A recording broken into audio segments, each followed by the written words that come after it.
time. That's it. That's the only difference. Just time. So what's been brought to the floor today?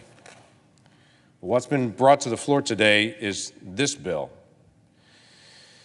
This bill, the Women's Health Protection Act of 2022. Interestingly enough, that's the last time this bill uses the word woman. It doesn't use the word woman anytime after the title. It stops after that. I find that interesting. Let me talk you through a couple of things that are in this bill. Section 2 of the bill defines abortion services and details it out, but also has a nice little note that's tucked into the definition here. It defines viability. It says the term viability means the point in a pregnancy at which, in the good faith and medical judgment of the treating healthcare provider, based on the particular facts of the case before the healthcare provider, there's a reasonable likelihood of sustained fetal survival outside the uterus with or without artificial support. Interestingly enough, it just basically says the doctor that's there, that's providing the abortion, can determine when the child's viable or not viable. We all get the joke on this. We know what this really means. This bill is not about viability.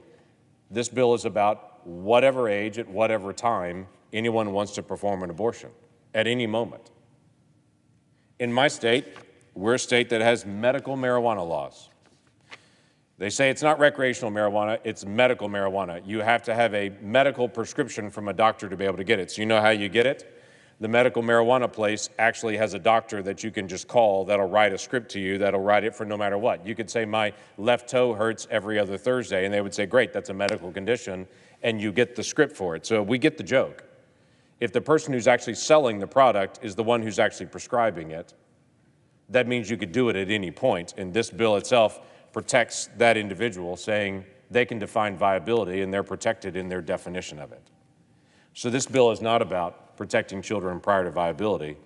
This bill is about aborting at every single stage of pregnancy, all the way up to the end, no matter how late that abortion is. The bill doesn't just stop there. Not only is there no limit to restriction on abortion, and it gives a statutory right to abortion, even though 71% of Americans believe there should be some limits to abortion, this bill says, no, there can't be.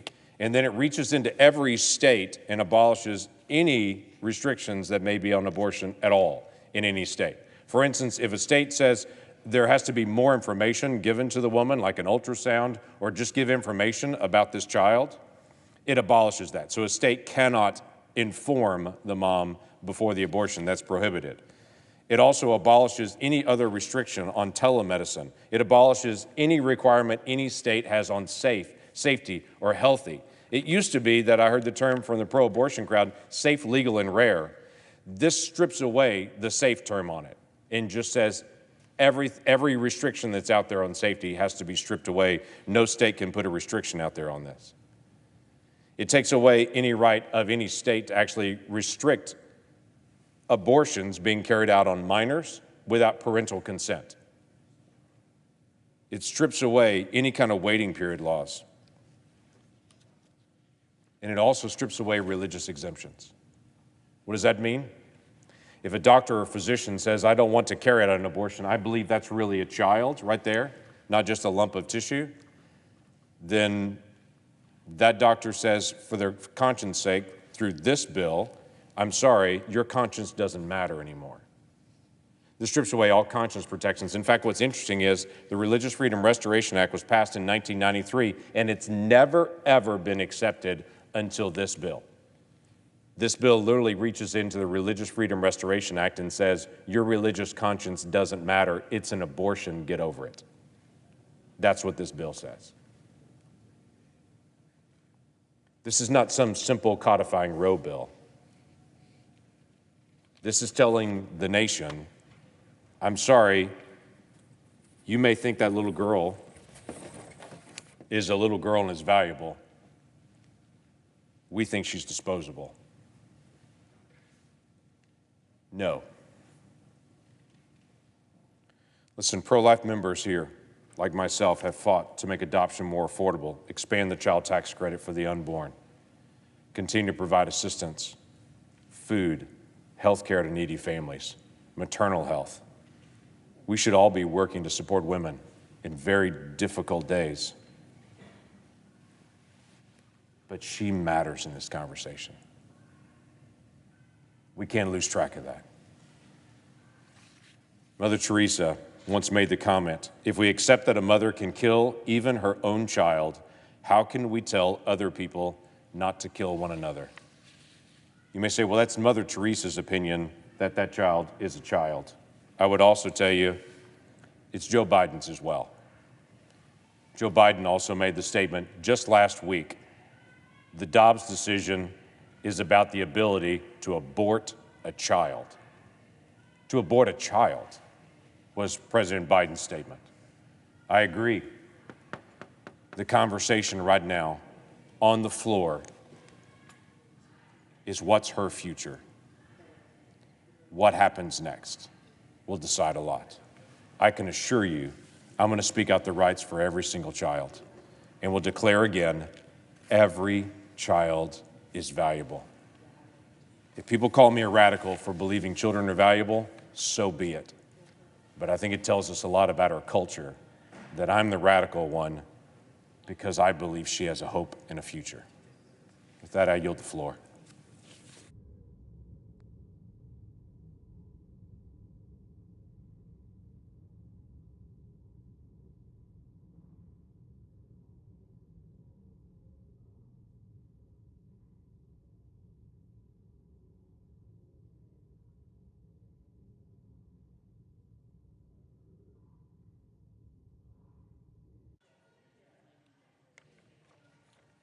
I ask unanimous consent that I be allowed to speak for up to 10 minutes, followed by Senator Murray for up to 5 minutes prior to the scheduled roll call votes.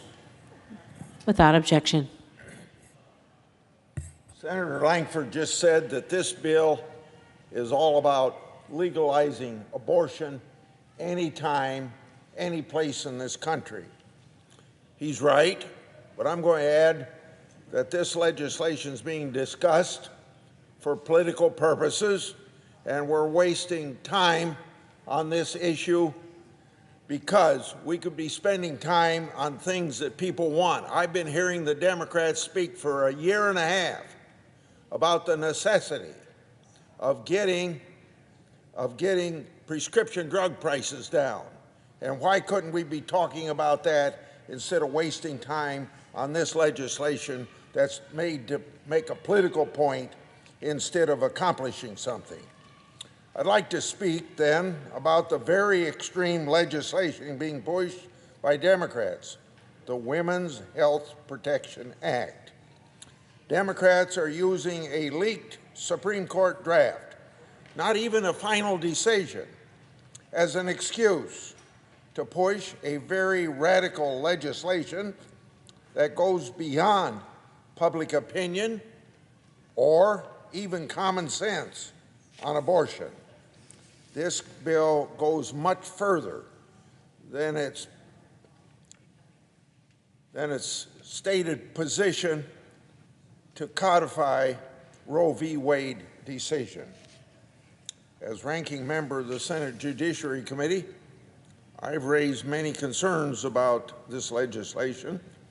The so-called Women's Health Protect Act would invalidate hundreds of abortion-related laws in our various states, such as clinic regulations, admitting privileges requirements, regulations on abortion-inducing drugs, reflection periods, conscience protections, sex selection bans, and limitations on the use of state funds and facilities for abortion training.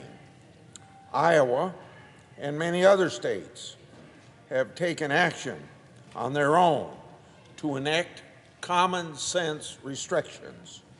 I don't think this bill is common sense because it allows late-term abortions, which could be up even to the day of birth.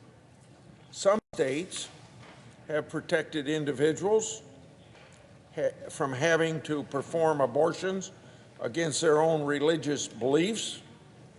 We can't stand by as those common sense laws are under attack by the Democrats, and this legislation attacks those laws.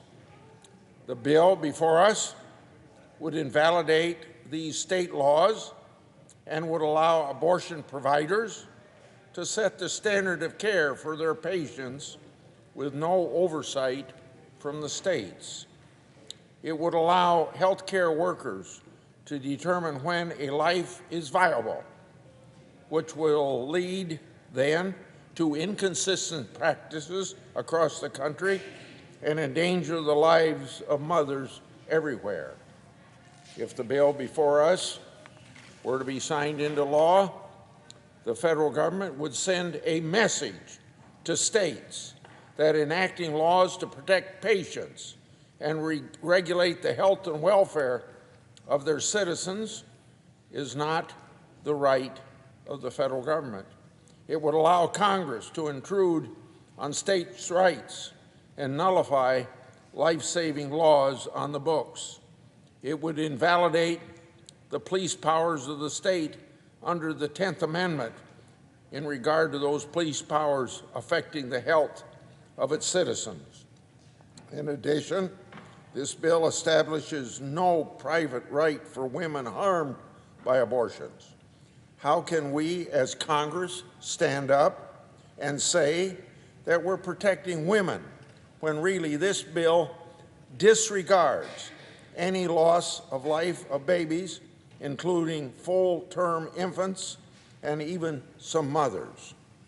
Democrats claim this bill is a necessary and moderate step. How can a sweeping piece of legislation that would overrule dozens of state laws and establishing terminating a pregnancy as the only option be classified as a moderate piece of legislation?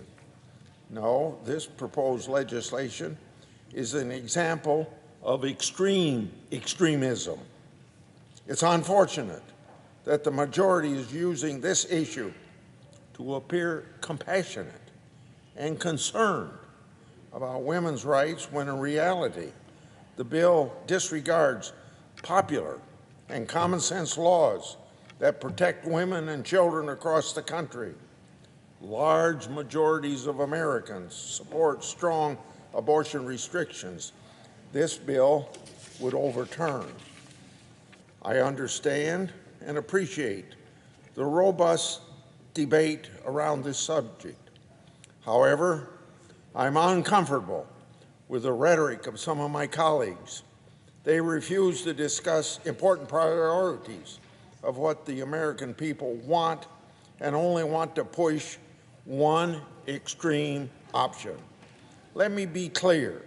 Abortion should not be promoted as a default contraception and family planning tool. Let's have a productive discussion on what can be done to support women and families. It's important to be open with our colleagues and peers on our differences, but we must unite to protect life because every single life is precious. The Women's Health Protection Act is an extreme piece of legislation that completely disregards human life. I intend to vote against the motion to proceed. I yield. President. The senator from Washington. Madam President, I ask unanimous consent. Senator Schumer be recognized following my remarks prior to the scheduled roll call vote. Without objection. Thank you, Madam President. Madam President, last week, the country learned that the Supreme Court is preparing to overturn Roe v. Wade, end the constitutional right to abortion, and make this the first generation of women in this country to have fewer rights than their mothers. Think about that for a second. My daughter, my granddaughters will have fewer rights than I did. I truly never thought I would say that, and it breaks my heart. These past few days have just been heart-wrenching. I've seen the emotion, and I have felt it. But let me tell you something, Madam President. As heartbroken as people are, they are also mad. And you can't blame them, and I am mad too. Because we are watching the Supreme Court prepare to drag this country backward by half a century. Across the country, Republicans in state legislatures are banning abortion, and they are making it crystal clear they are going to go even further. They're coming after your mail because they want to make it illegal to send abortion medication in the mail. They are coming after your birth control. They are coming after Plan B and IUDs. And right here in the Senate, they are talking about a federal abortion ban, a federal abortion ban. That means a ban even in states like mine where the right to abortion is now protected. Senate Republicans want to make sure women from Seattle to New York cannot make their own health care decisions. For many Republicans, this is just the beginning. But to everyone who is scared, to everyone who is furious, know this. They've got some big roadblocks in their way. Me, Senate Democrats, House Democrats, and millions of patients across this country who are going to stand up and speak out. So I rise today to make sure women across the country have their voices heard. I rise to make sure Republicans have to show their true colors, to make sure every single one of them is forced to go on the record when it comes to the right of abortion, when it comes to the right of every patient to make their own decisions about their body, every mother to make their own decisions about their family, every woman to make their own decisions about the future. Because while Republicans have constantly been attacking the right to abortion, and they've been pushing that day in and day out for decades, by the way, they have been almost silent on what overturning Roe v. Wade will actually mean for people. Taking away a woman's bodily autonomy, which, let's be clear, is exactly what Republicans are talking about here, impacts her whole life. Forced pregnancy limits a woman's entire economic future. It takes away her ability to determine the direction of her own life. It forces women to be pregnant and give birth when they don't want to, no matter their individual circumstance. It hurts people in real and irreparable ways. I know after so many decades of precedent, an end to the rights so many women have lived with their entire life seems completely unthinkable. But this is real. This is happening, and Republicans have been preparing for this for decades. We are about to see a tidal wave of abortion bans across the country.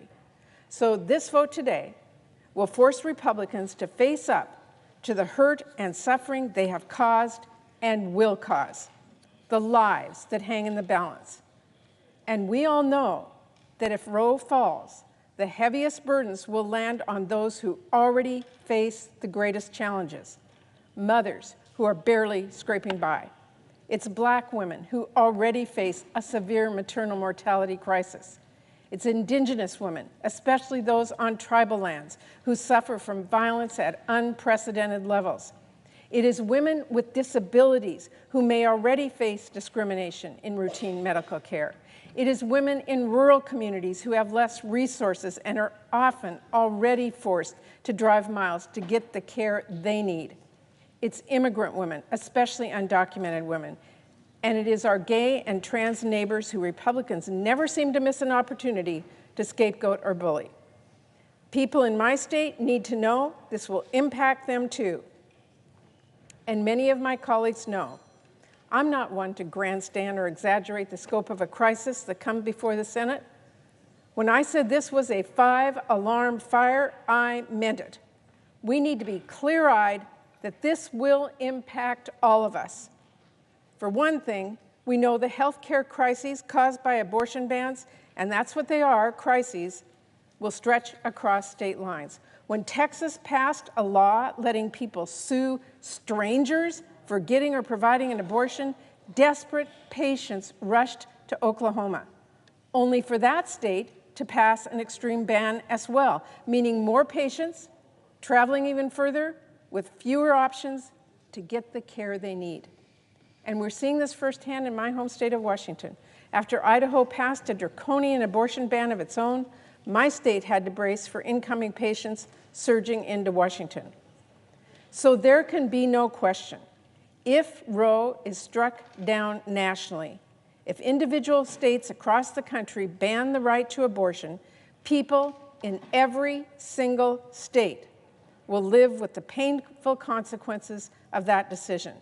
And they will not forget Republicans are the ones responsible for this. And Madam President, let's also remember, Republicans have been clear, they have been explicit, even that they are not going to stop at Roe, they're not going to stop at the state level, and they're not going to stop at abortion. I can't say this enough. Republicans are already talking about passing a federal ban on abortion. Republicans are already talking about how Griswold, the case that struck down a ban on birth control, might have been wrongly decided. Republicans are already talking about banning IUDs, Plan B.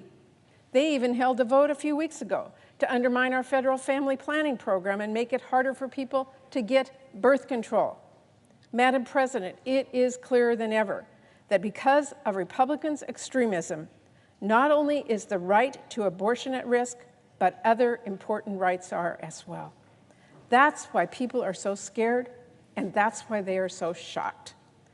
Someone back home said to me last week, "What can I tell women in our state so they don't worry?" I said straight up, I'm not telling anyone not to worry. I'm scared and I am frightened for women in this country more than I ever have been before. I'm very fearful, Madam President, but I'm also determined. And I know people across the country do not want to go backwards. They do not want politicians planning their families for them. They do not want politicians forcing people to stay pregnant. They do not want this to be the first generation of women with fewer rights than their mothers, which is why today we are now voting on the Women's Health Protection Act. What this bill does is simple. It follows the Constitution and nearly half a century of precedent and gives the patient the right to get an abortion, no matter where in America that patient or doctor lives. And the question every single senator today is asked is simple as well. Do you trust women? Do you trust patients? Do you trust doctors?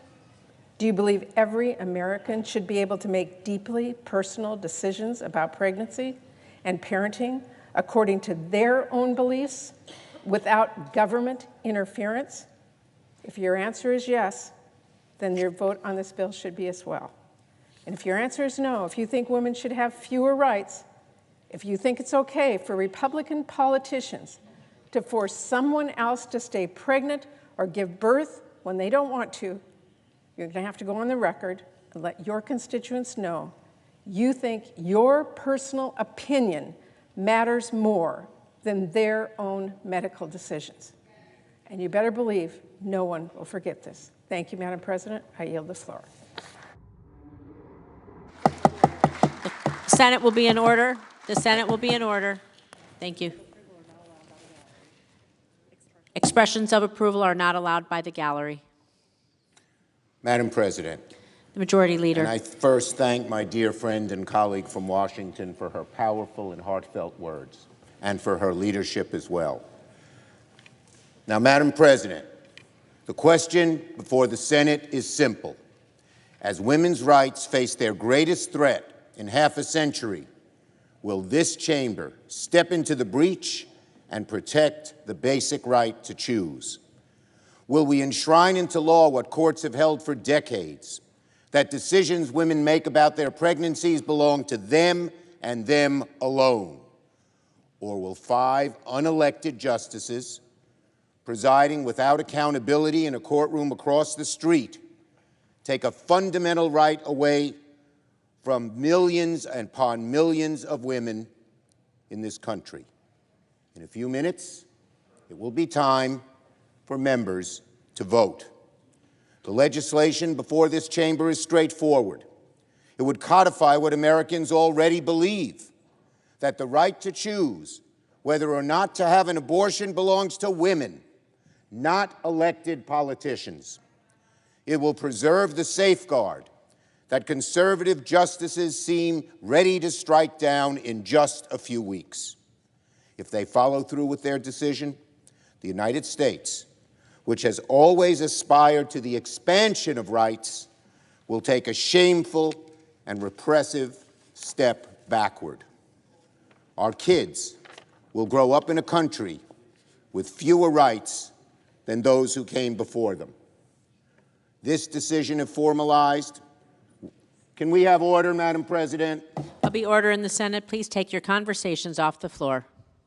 This decision, if formalized, would be remembered as one of the worst and most damaging cases in the entire history of the Supreme Court. So this is not a theoretical exercise. Oh, no. Protecting the right to choose at this critical moment is one of the most consequential votes we could possibly take. And the American people are watching. The public will not forget which side of the vote senators fall on today. They will not forget who voted to protect their freedoms. And they will not forget those responsible for the greatest backslide of individual liberties in half a century. Across the country, the hard right is hell-bent on sending women's rights back to the Stone Age, and we in the Senate must respond. We must respond to radicals who want to ban abortions as early as 6 weeks before many women know they are pregnant. We must respond to extremists who want to prosecute and imprison women and doctors for carrying out an abortion, and even friends who merely provide rides to clinics could end up in jail. And we must respond to the swell of hard-right ideologues who openly champion restrictions without exceptions for rape or incest.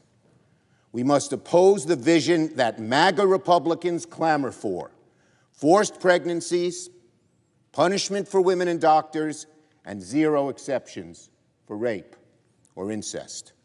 This is not what America wants. I hope it is not what members of this chamber want either. I implore everyone whose conscience has been jolted over the past week to vote in favor of today's measure. Indeed, I implore everyone who cares about the rights of not just women, but of all Americans, to support this measure. Because if 5 unelected justices are allowed to decide the fates of millions of women, if the rights women have relied upon for 50 years wither away like ash,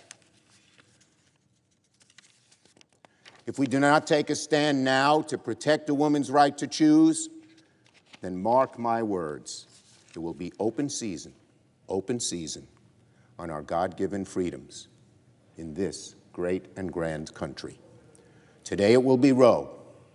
Tomorrow it will be a national ban on abortion. And beyond that, something even more dreadful. We cannot allow this shameful backslide to happen. We cannot allow the whims of MAGA Republicans to bully the rest of the country into submission.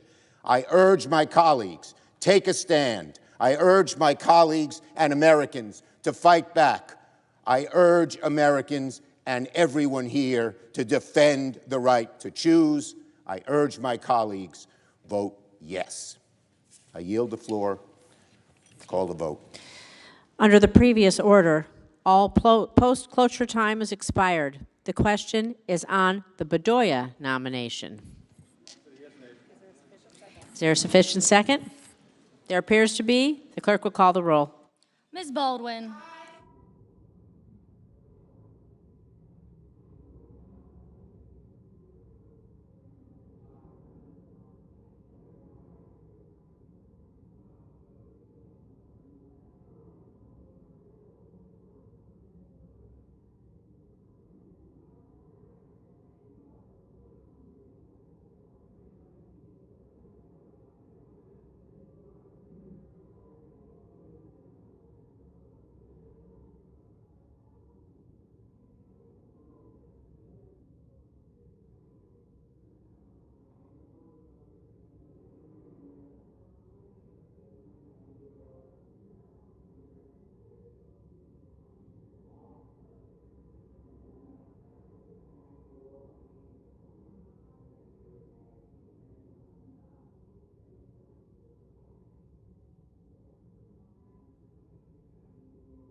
Mr. Barrasso, Mr. Bennett, Mrs. Blackburn, Mr. Blumenthal, Mr. Blunt, Mr. Booker, Mr. Bozeman, Mr. Braun, Mr. Brown, Mr. Burr, Ms. Cantwell, Mrs. Capito, Mr. Cardin, Mr. Carper, Mr. Casey, Mr. Cassidy, Ms. Collins, Mr. Coons, Mr. Cornyn, Ms. Cortez Masto, Mr. Cotton.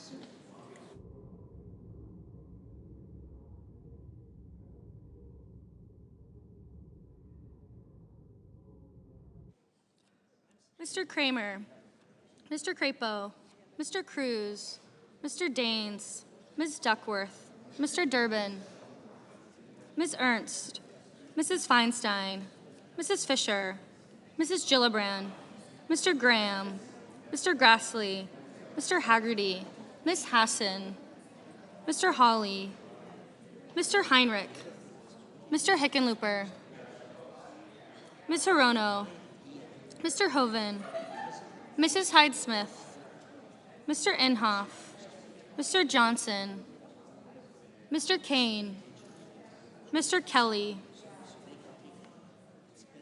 Mr. Kennedy, Mr. King, Ms. Klobuchar, Mr. Langford, Mr. Leahy, Mr. Lee, Mr. Lujan, Ms. Lummis, Mr. Manchin,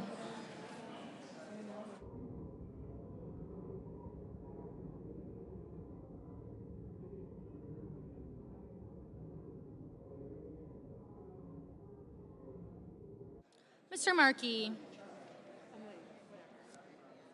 Mr. Marshall, Mr. McConnell, Mr. Menendez, Mr. Merkley, Mr. Moran, Ms. Murkowski, Mr. Murphy, Mrs. Murray, Mr. Ossoff, Mr. Padilla, Mr. Paul, Mr. Peters, Mr. Portman,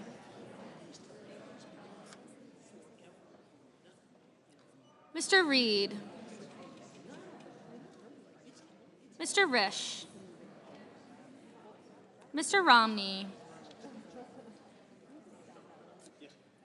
Ms. Rosen, Mr. Rounds, Mr. Rubio, Mr. Sanders, Mr. Sass, Mr. Schatz, Mr. Schumer, Mr. Scott of Florida, Mr. Scott of South Carolina, Mrs. Shaheen, Mr. Shelby,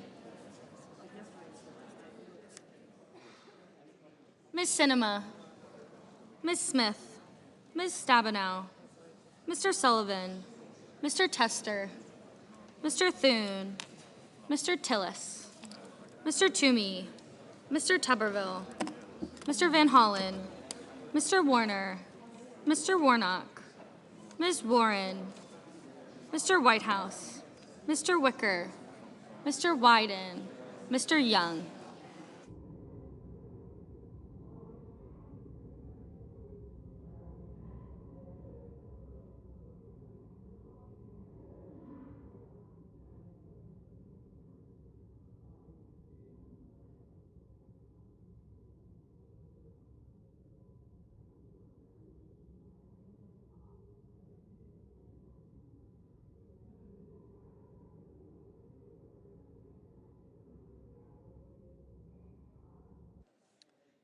Senators voting in the affirmative: Baldwin, Cardin, Feinstein, Gillibrand, Hirono, King, Markey, Menendez, Murray, Padilla, Peters, Reed, Rosen, Schumer, Stabenow, Warner, Warren, and Whitehouse.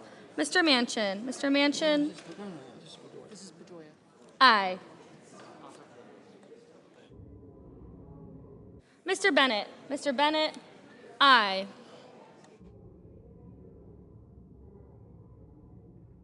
Senators voting in the negative: Cornyn, Fisher, Grassley, Inhofe, Johnson, Lee, Portman, Risch, Rounds, Rubio, and Scott of Florida. Mr. Moran?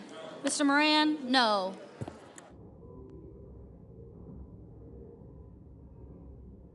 Mr. Burr, Mr. Burr, no. Mr. Murphy, Mr. Murphy, aye.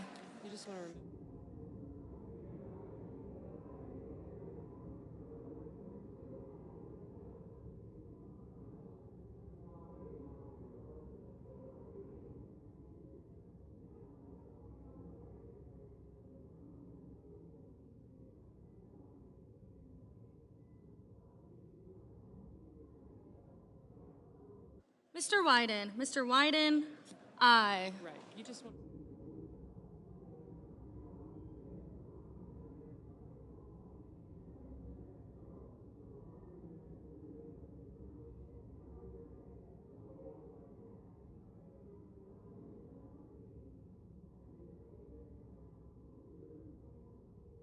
Mr. Crapo, no.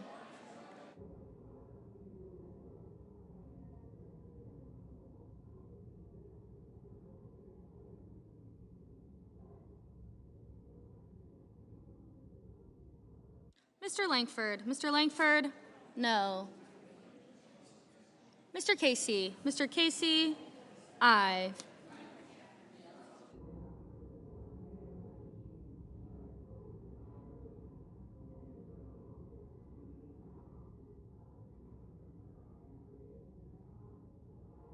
Mr. Romney, no.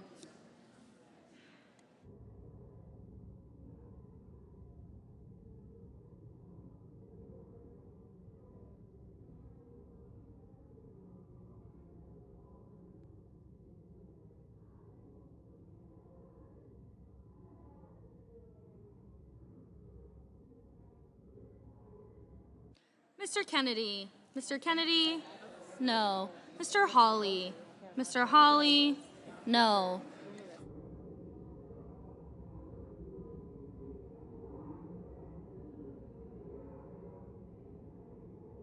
Mr. Coons, aye.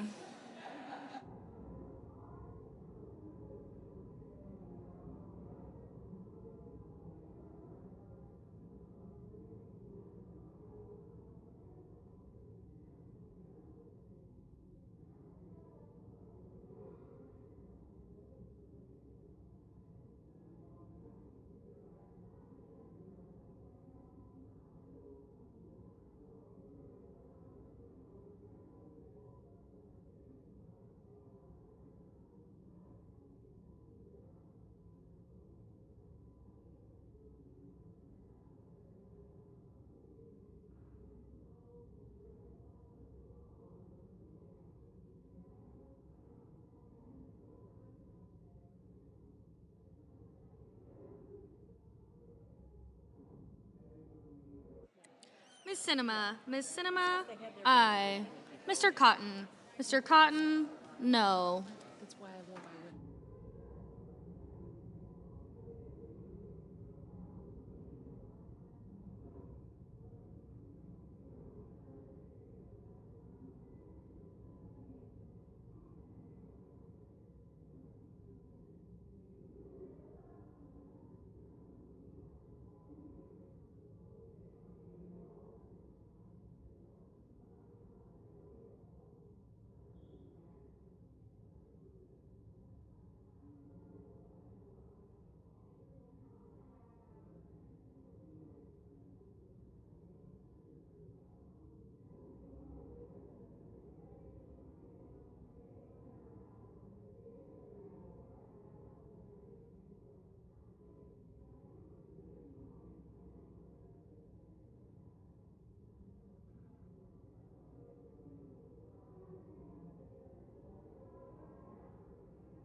Mr. Kane. Mr. Kane, aye.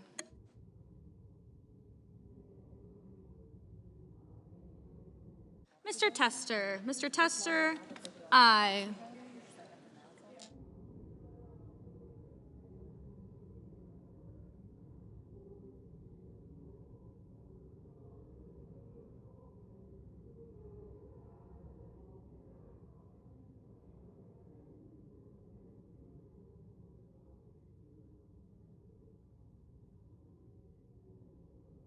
Mr. Marshall. Mr. Marshall, no.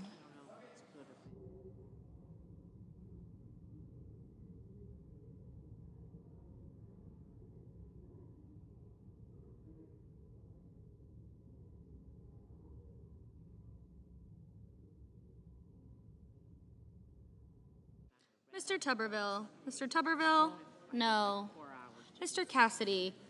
Mr. Cassidy, no. Schedule's been so good. If we.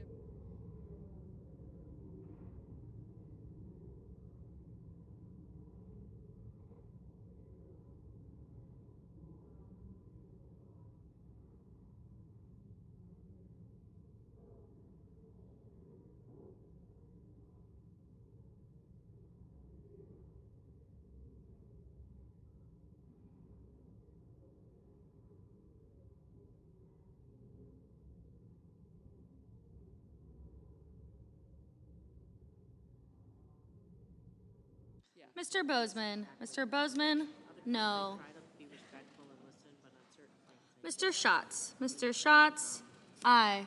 Ms. Hassan. Ms. Hassan, aye. They want their liberty.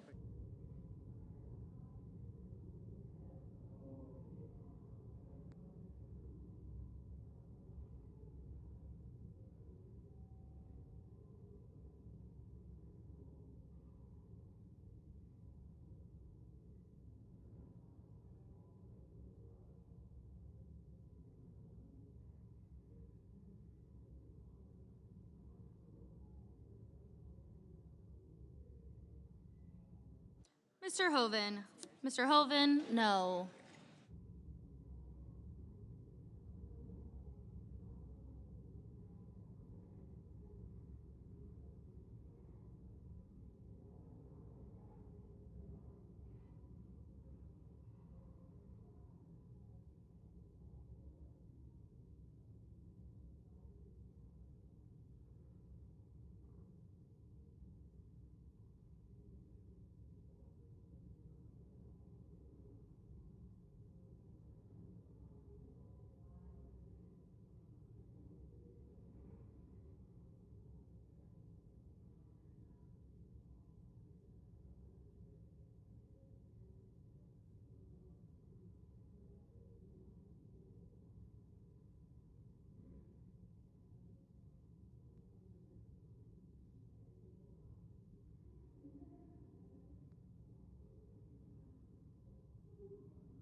Mr. Heinrich. Mr. Heinrich, aye. Mr. Brown. Mr. Brown, So at least aye. the women's health protection.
Ms. Collins. Ms. Collins, no. My husband was being Mr. so Graham. bad for Mr. Mother's Day. Graham, no.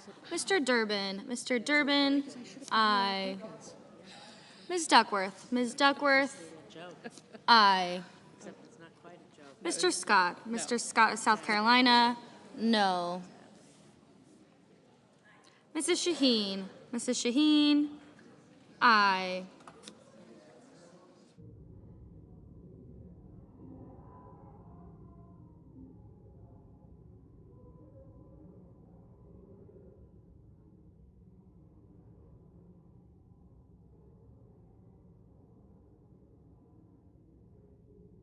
Mr. Thune. Mr. Thune, no. Mr. Paul. Mr. Paul, no. They've been sitting here, then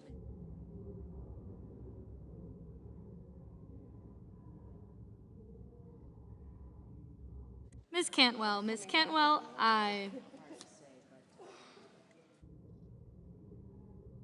Mrs. Blackburn. Mrs. Blackburn, no.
Mr. Haggerty. Mr. Haggerty, no. You're right in the middle of the pack. Mr. Kelly. Mr. Kelly, aye.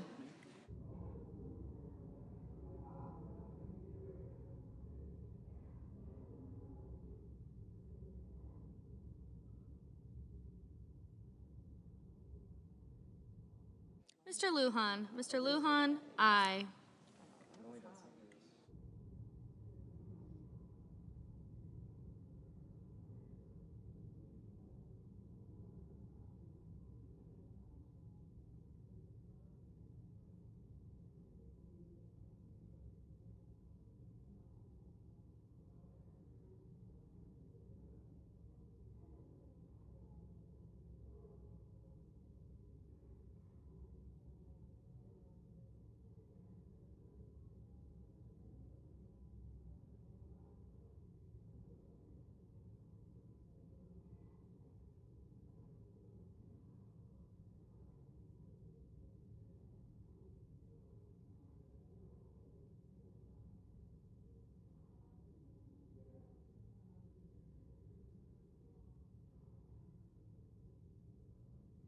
Mr. Young? Mr. Young? No. Ms. Smith? Ms. Smith? Aye.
Mr. Blumenthal? Mr. Blumenthal? Aye. Mrs. Hyde-Smith? Mrs. Hyde-Smith? No. Mr. Wicker? Mr. Wicker? No.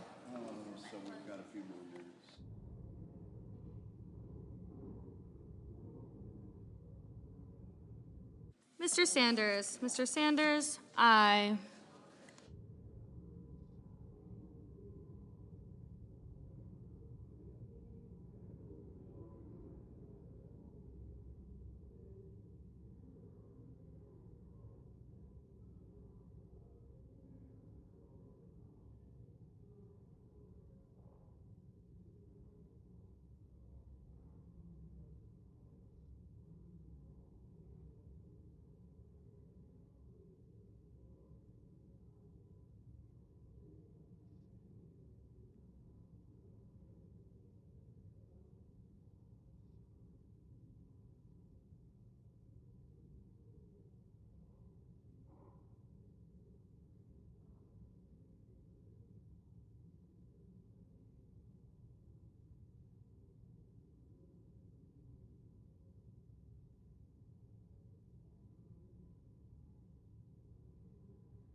Mr. Leahy? Mr. Leahy? Aye.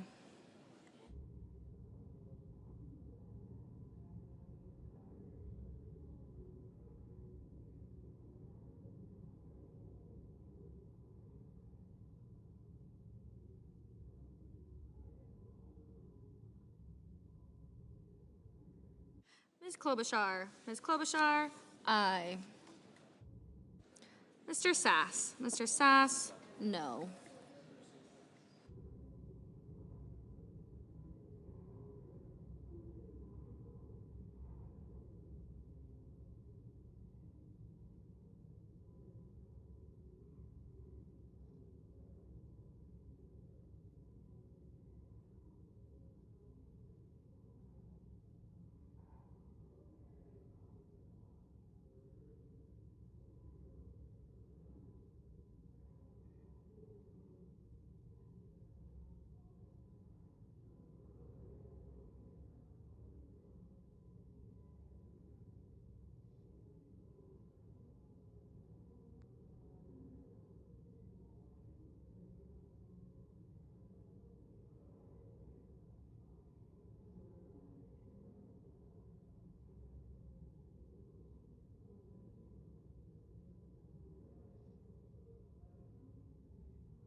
Ms. Lummis. Ms. Lummis, no.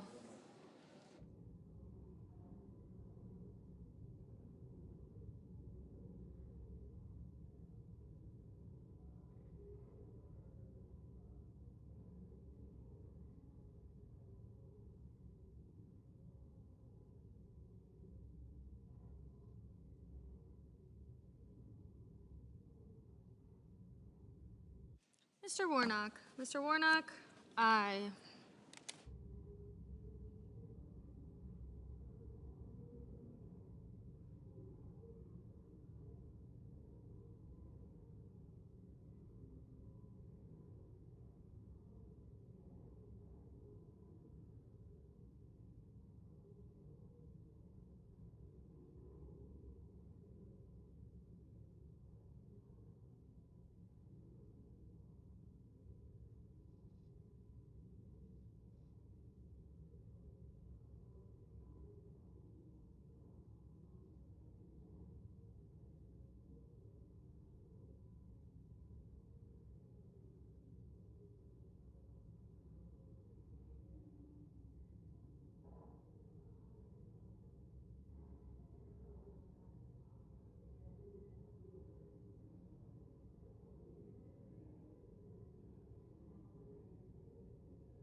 Ms. Murkowski. Ms. Murkowski, no.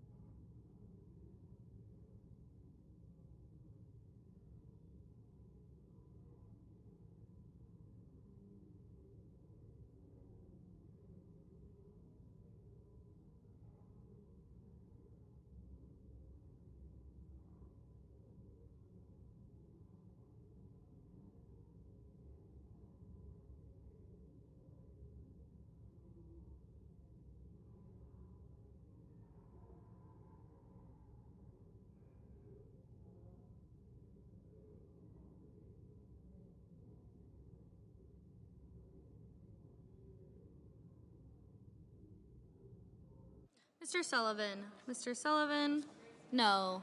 Mr. Kramer. Mr. Kramer, no. Mrs. Capito. Mrs. Capito, no. Mr. Blunt. Mr. Blunt, no. Ms. Cortez Masto. Ms. Cortez Masto, aye. Did you get?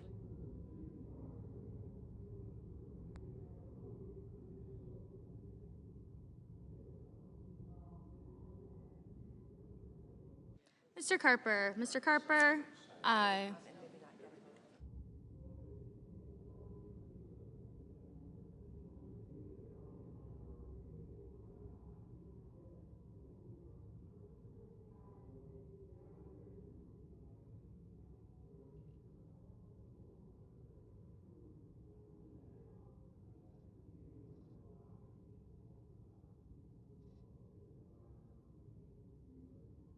Mr. Merkley. Mr. Merkley, aye.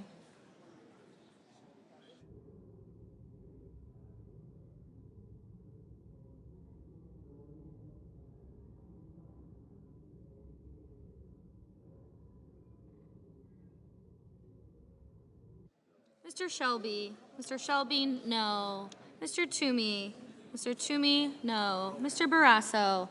Mr. Barrasso, no.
Mr. Booker, aye.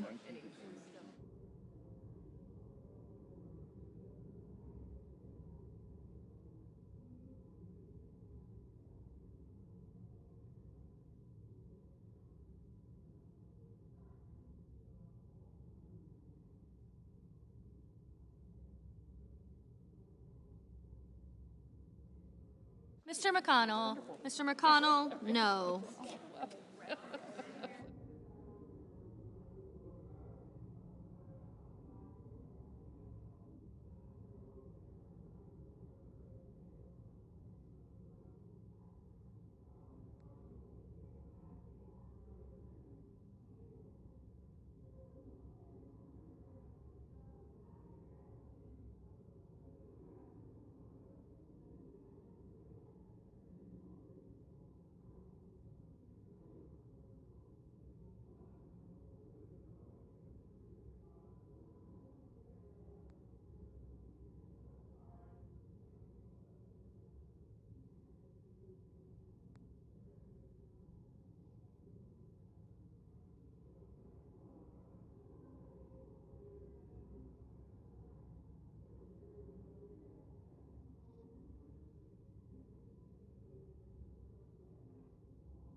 Mr. Hickenlooper, aye. We knew that.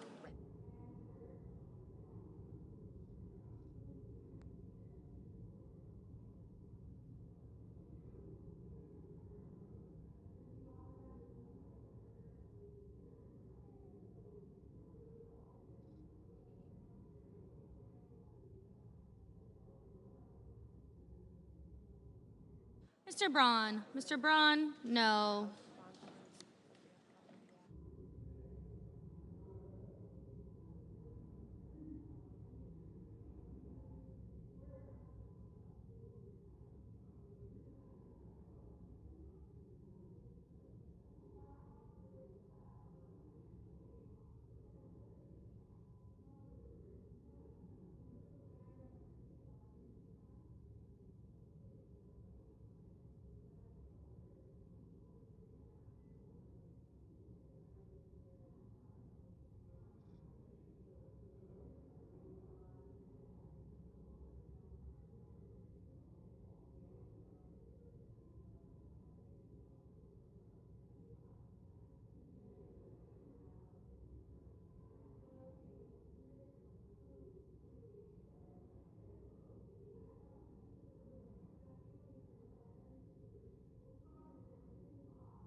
Mr.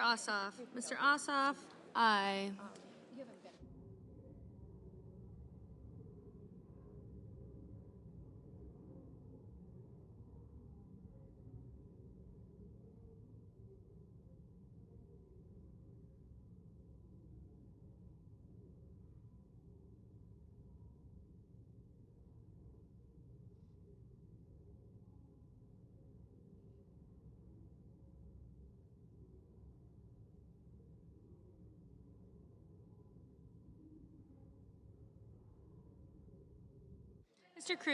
Mr. Cruz, no.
Mr. Tillis. Mr. Tillis, no. Mr. Daines. Mr. Daines, no.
Ms. Ernst. Ms. Ernst, no. Sticks and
Mr. Van Hollen. Mr. Van Hollen, aye.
On this vote, the yeas are 50, the nays are 50. The Senate being equally divided, the Vice President votes in the affirmative and the nomination is confirmed.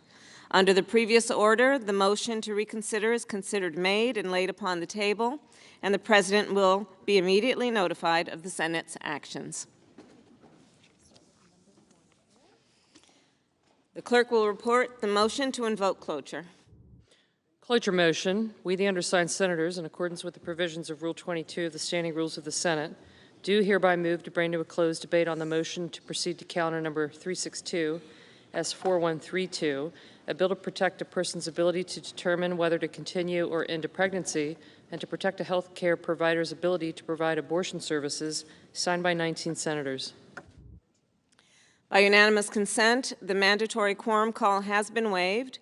The question is it in the sense of the Senate to debate on the motion to proceed to S4132, a bill to protect a person's ability to determine whether to continue or end a pregnancy and to protect a healthcare provider's ability to provide abortion services, shall be brought to a close? The yeas and nays are mandatory under the rule. The clerk will call the roll. Ms. Baldwin. Mr. Barrasso. Mr. Bennett.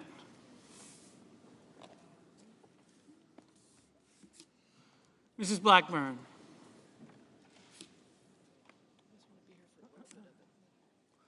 Mr. Blumenthal.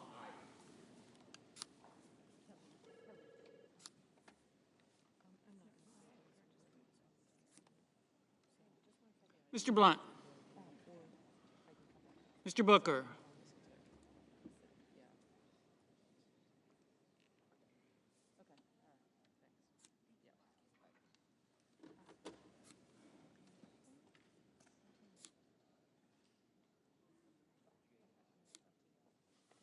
Mr. Bozeman.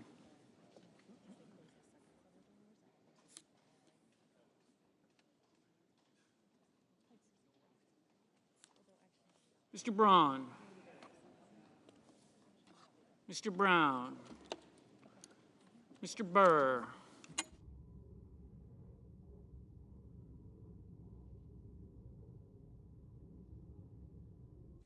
Ms. Cantwell. Mrs. Cappuccio. Mr. Cardin. Mr. Carper. Mr. Casey.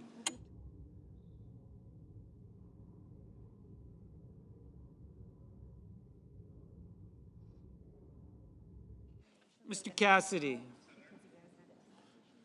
Ms. Collins.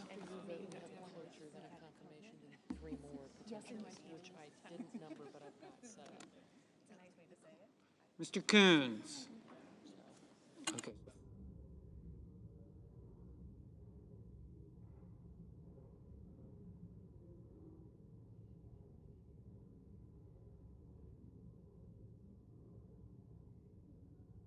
Mr. Cornyn.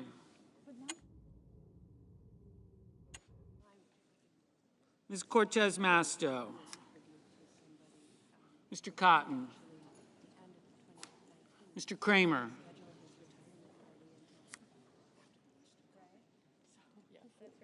Mr. Crabo. Mr. Cruz. Mr. Daines. Ms. Duckworth. Mr. Durbin. Ms. Ernst.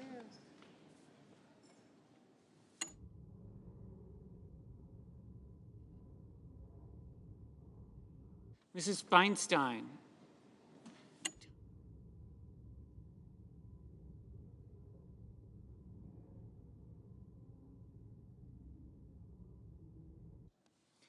Mrs. Fisher. Mrs. Gillibrand. Mr. Graham. Mr. Grassley.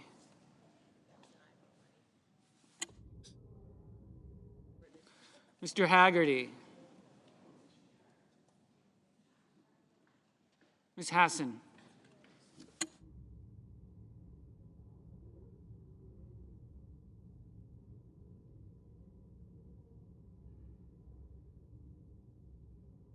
Mr. Hawley.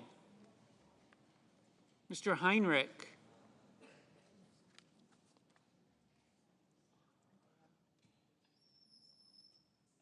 Mr. Hickenlooper.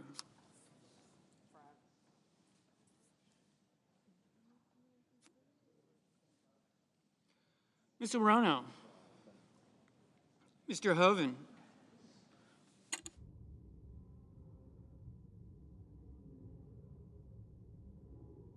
Mrs. Hyde-Smith. Mr. Inhofe. Mr. Johnson. Mr. Kane.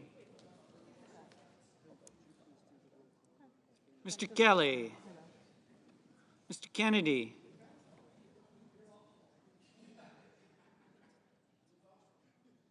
Mr. King.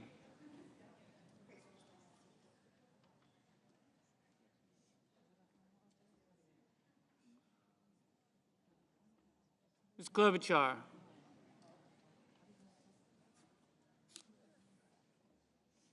Mr. Langford. Mr. Leahy.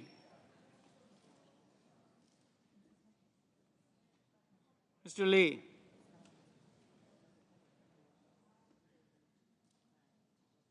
Mr. Lujan.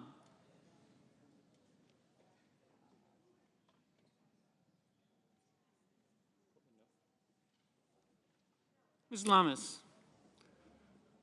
Mr. Manchin. Mr. Markey. Mr. Marshall. Mr. McConnell.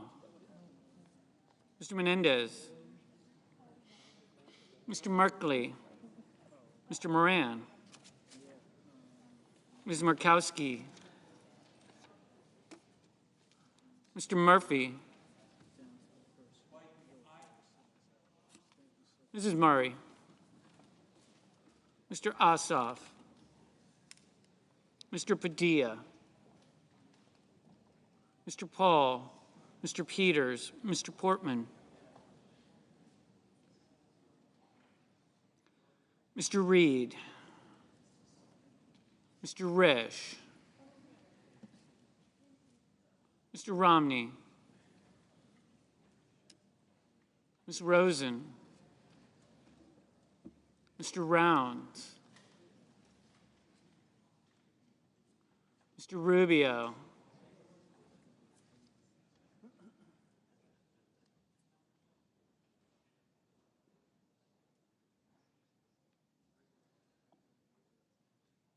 Mr. Sanders. Mr. Sass. Mr. Schatz. Mr. Schumer.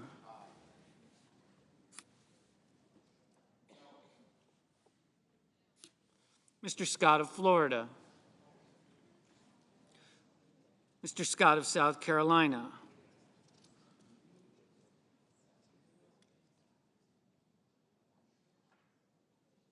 Mrs. Shaheen.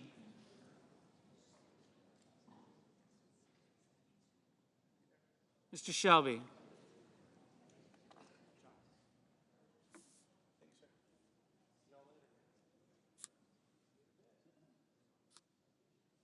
Ms. Sinema. Ms. Smith. Ms. Stabenow. Mr. Sullivan.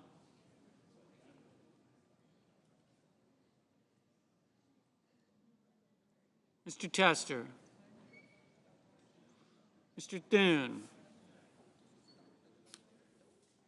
Mr. Tillis. Mr. Toomey. Mr. Tuberville.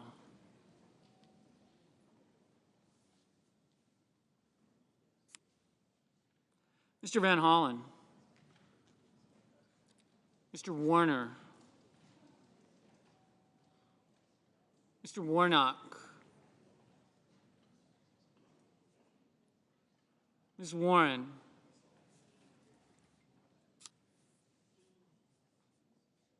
Mr. Whitehouse. Mr. Wicker. Mr. Wyden. Mr. Young.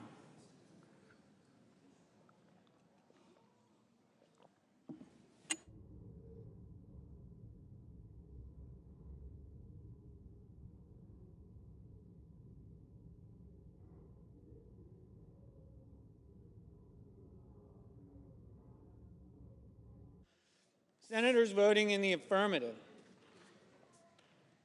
Baldwin, Blumenthal, Booker, Cardin, Durbin, Gillibrand, Kane, Klobuchar, Leahy, Lujan, Murray, Reed, Schatz, Schumer, Sinema, Smith, Van Hollen, Warren, Wyden. Senators voting in the negative: Braun, Capito, Cruz, Daines, Ernst, Graham, Haggerty, Hawley, Heidsmith, Inhofe, Kennedy, Lummis, Moran, Murkowski, Portman, Romney, Thune, Tillis. Mr. Rounds, no.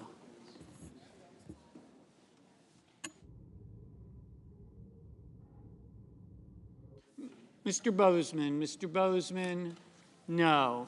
Mr. Wicker, no.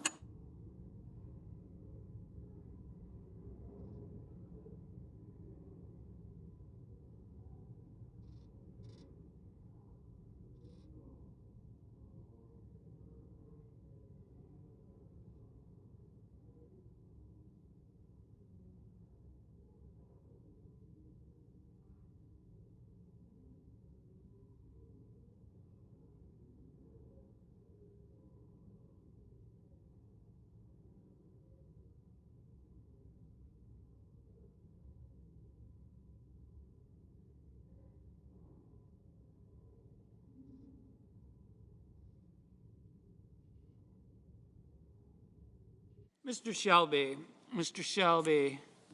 no.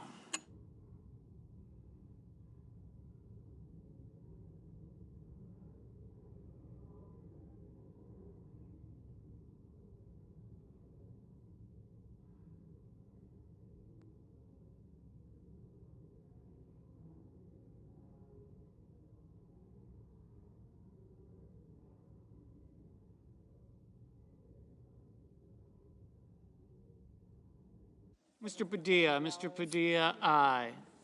Ms. Cortez Masto, aye.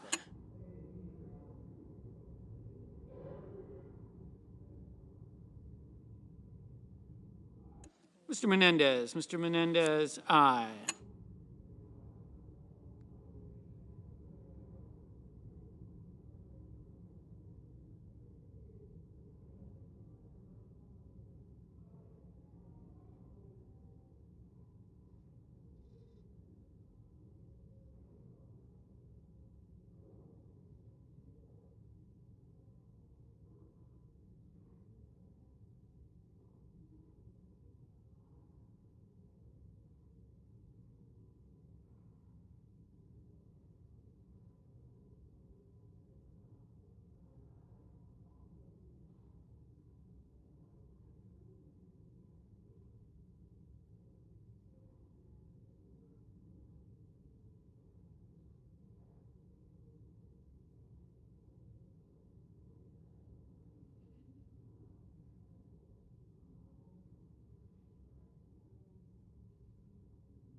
Mr. Barrasso. Mr. Barrasso, no.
Mr. Merkley. Mr. Merkley, aye.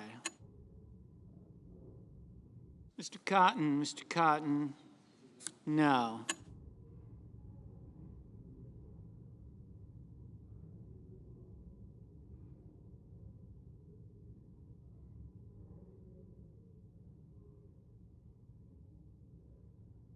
Mr. Casey. Mr. Casey, aye.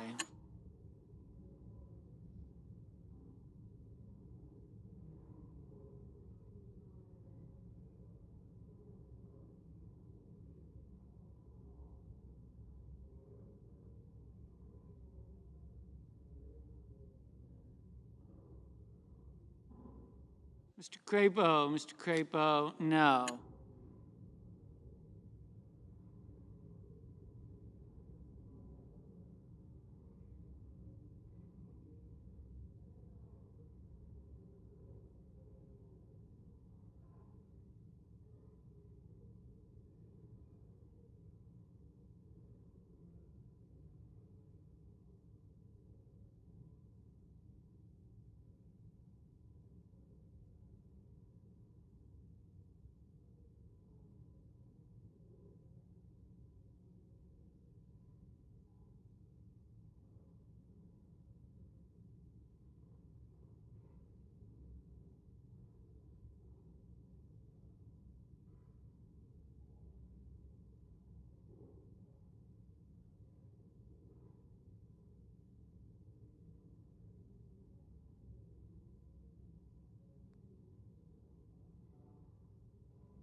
Ms. Hirono, aye.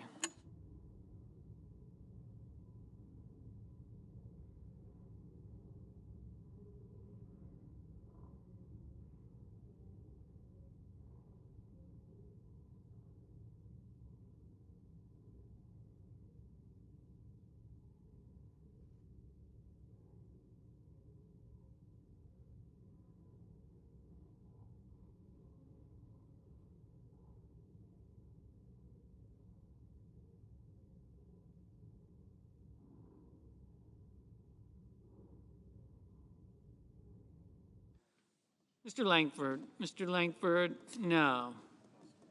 Mr. Peters, aye.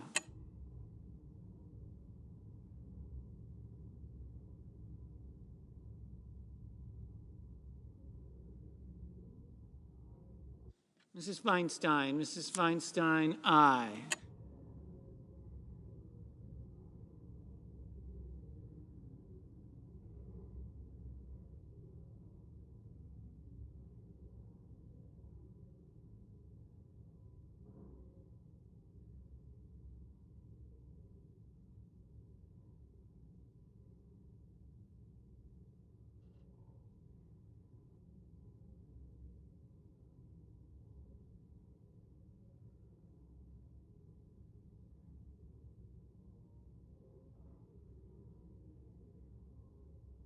Ms. Hassan, aye.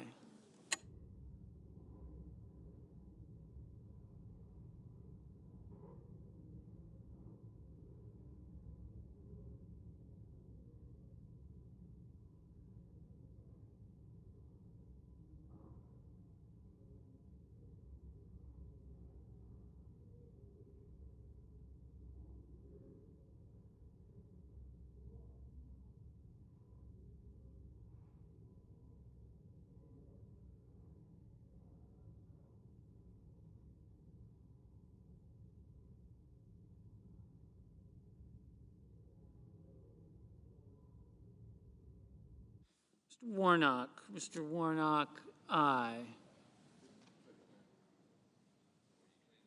Mr. McConnell,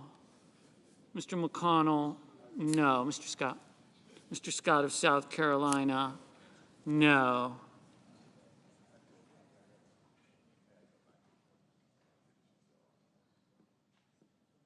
Mr. Tuberville, no. Ms. Collins, no.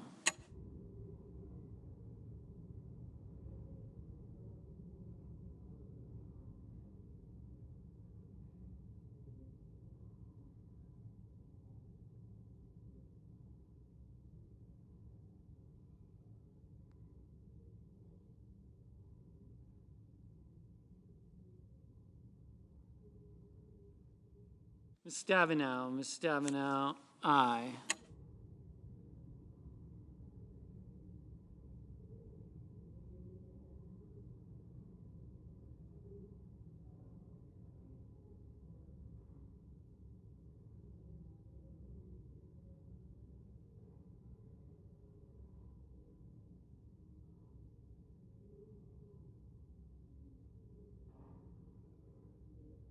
Mr. Paul,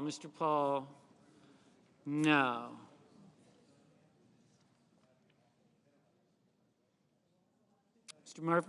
Mr. Murphy, aye. Mr. Sass, no. Mr. Brown, aye.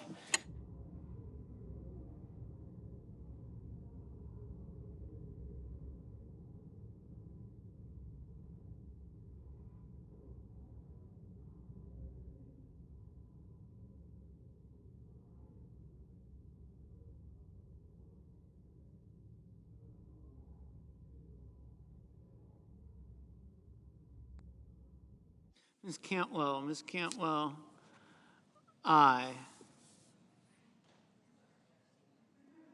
Mr. Sanders, aye.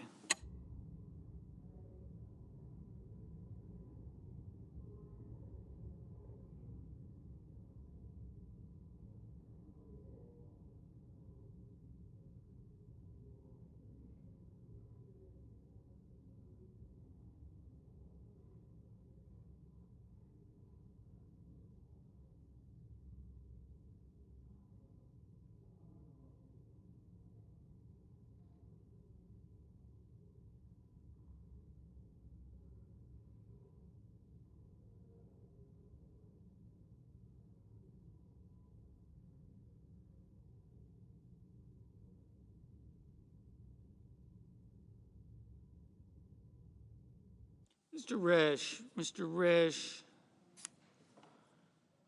No.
Mr. Ossoff. Mr. Ossoff, aye.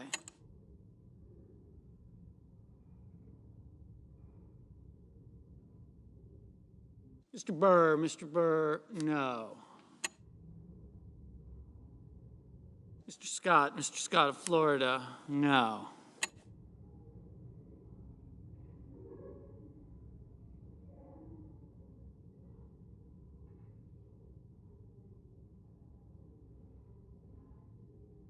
Mrs. Shaheen. Mrs. Shaheen, aye.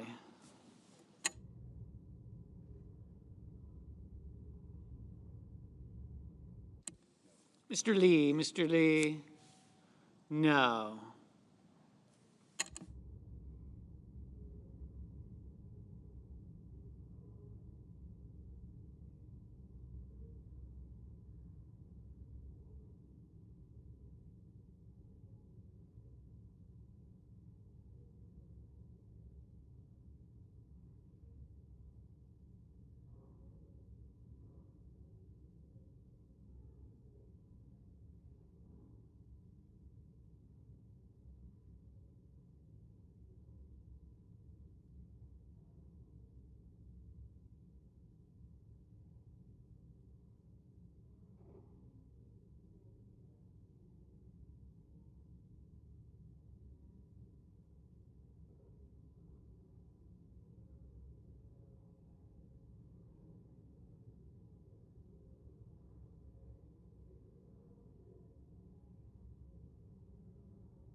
Mr. Carper. Mr. Carper, aye.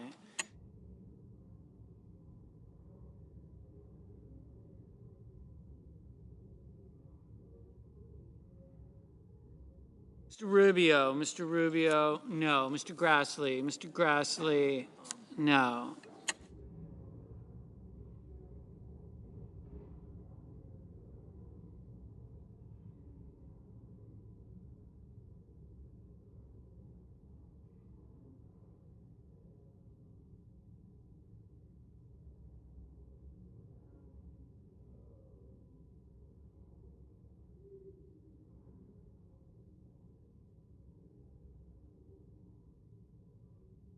Mr. Johnson. Mr. Johnson, no. Mr. Cassidy. Mr. Cassidy, no.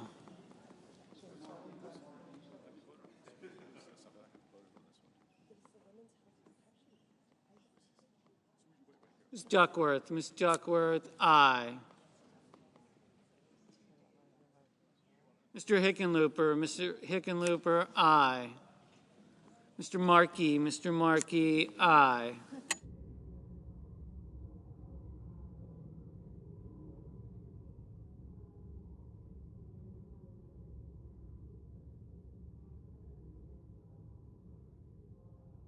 Mr. Hoven, no.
Mr. Whitehouse, aye.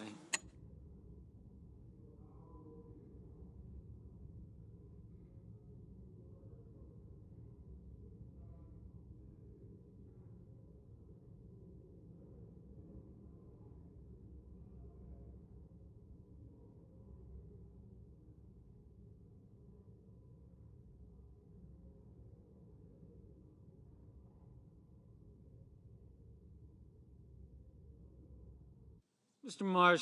Marshall, no.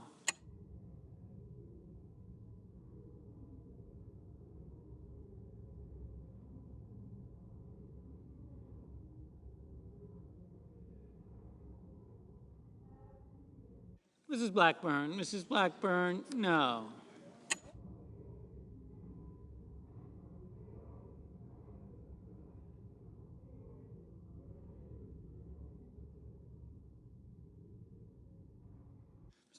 Mr. Heinrich, aye.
Mr. Kramer, no.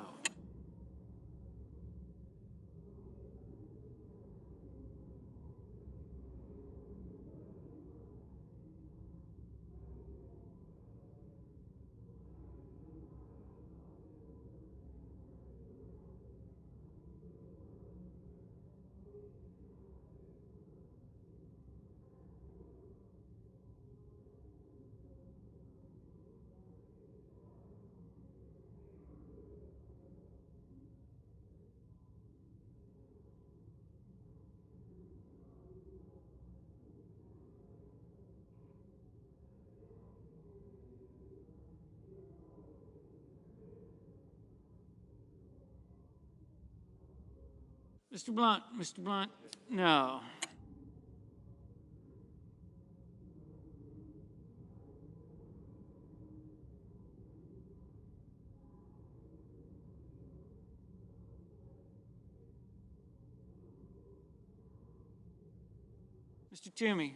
Mr. Toomey, no.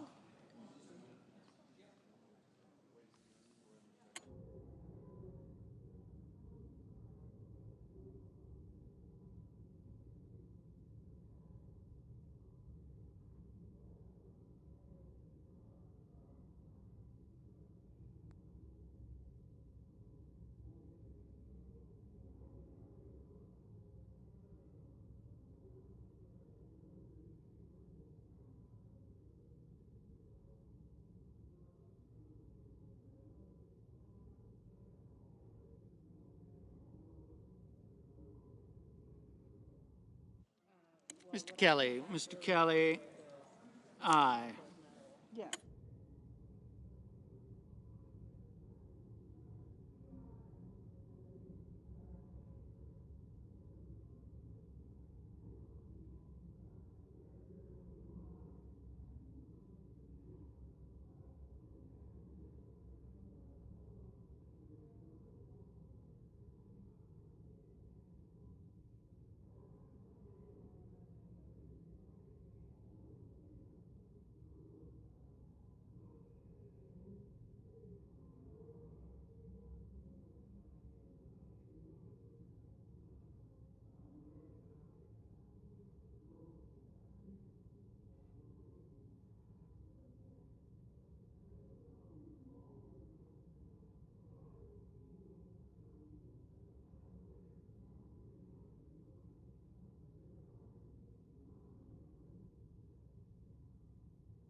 Mr. Sullivan, no.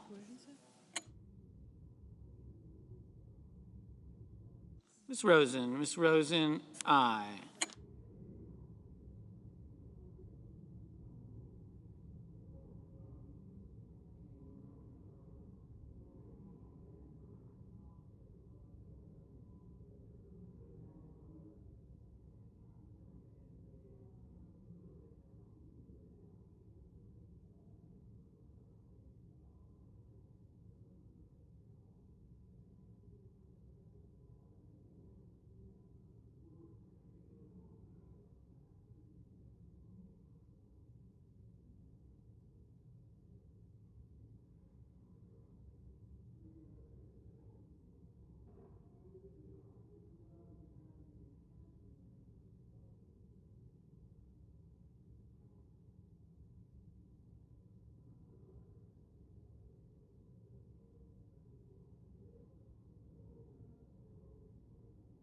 Mr. Coons, aye.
Mr. King, aye.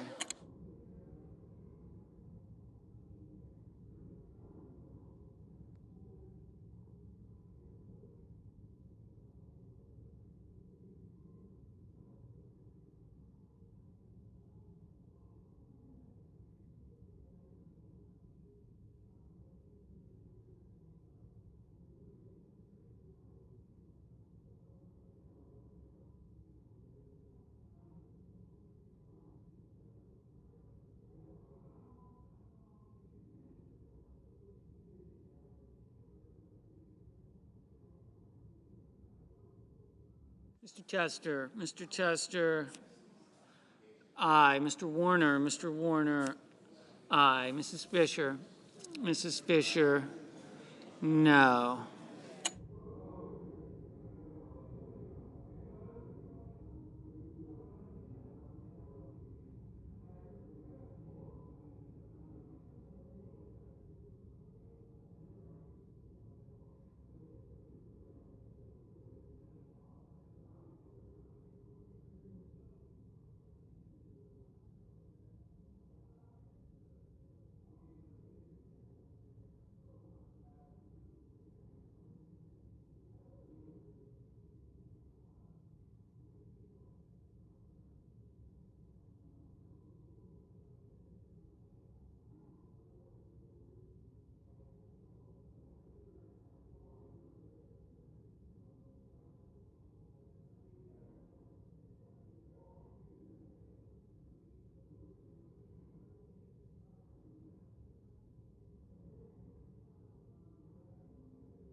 Mr. Cornyn, no.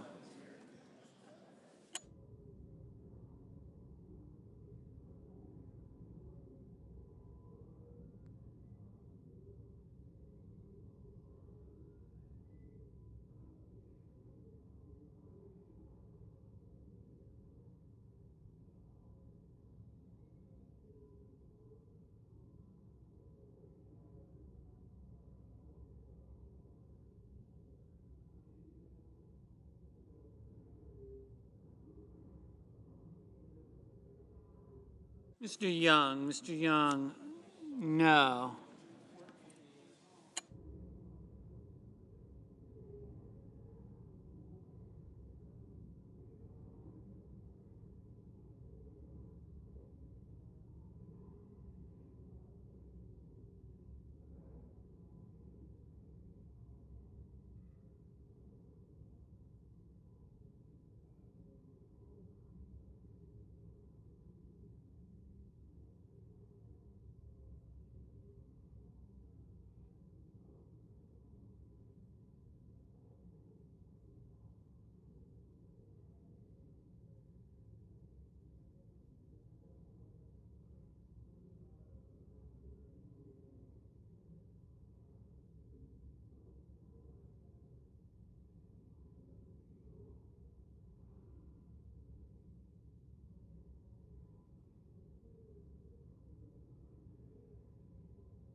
Mr. Bennett. Mr. Bennett, aye.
Mr. Manchin. Mr. Manchin, no.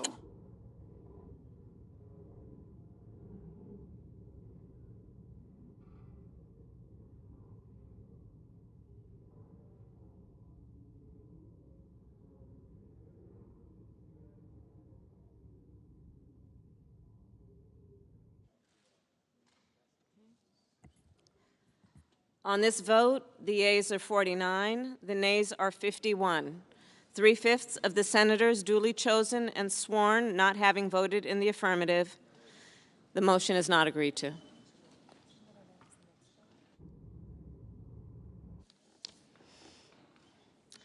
The clerk will report the motion to invoke cloture. Cloture motion. We, the undersigned senators, in accordance with the provisions of Rule 22 of the Standing Rules of the Senate, do hereby move to bring to a close debate on the nomination of Executive Calendar Number 865, Julia Ruth Gordon of Maryland, to be an Assistant Secretary of Housing and Urban Development, signed by 18 senators.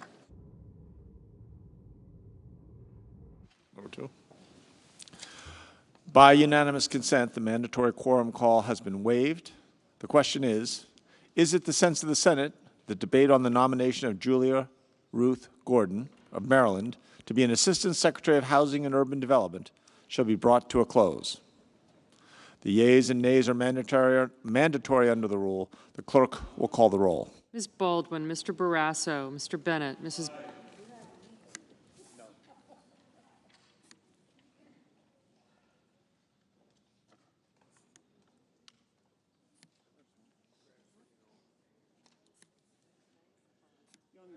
I got you, sir. Thank you.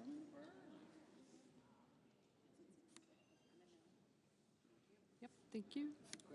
Thank you.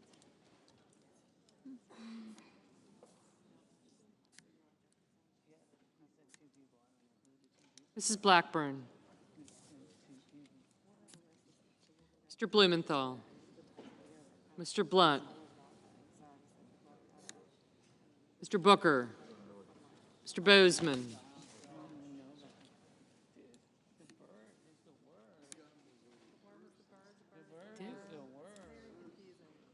Mr. Braun. Mr. Brown. Mr. Burr. Ms. Cantwell. Mrs. Capito. Mr. Cardin.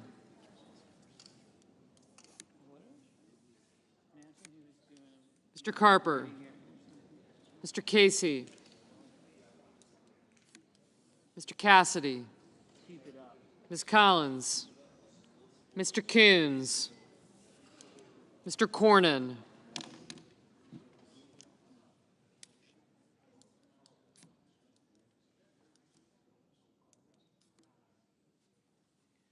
Ms. Cortez Masto.